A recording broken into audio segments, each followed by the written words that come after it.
à la Bourse de Paris, l'indice CAC 40 a été porté par les statistiques du jour et des résultats d'entreprises solides. Parmi les valeurs qui se sont distinguées ce mercredi, on retrouve Stellantis, le groupe automobile issu de la fusion entre Fiat et Peugeot, enregistré pour le premier trimestre en données pro forma, un chiffre d'affaires net en progression de 14% à 37 milliards d'euros. Le groupe a confirmé son objectif de marge pour 2021. Stellantis a subi un impact d'environ 190 000 véhicules liés à la pénurie de semi-conducteurs au premier trimestre et prévoit un impact supérieur pour le second trimestre. AXA, l'assureur, a enregistré pour le premier trimestre un chiffre d'affaires en repli de 3% en données publiées, mais en progression de 2% sur une base comparable à 30,7 milliards d'euros. Le groupe a confirmé ses objectifs pour l'exercice 2021.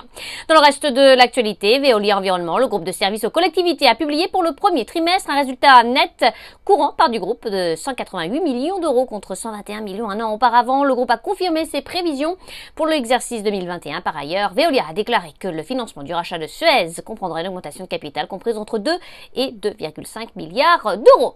Dans le reste de l'actualité, Alstom, la société canadienne Bombardier, a cédé sa participation de 3,1% au capital du groupe industriel pour un montant de 506 millions d'euros.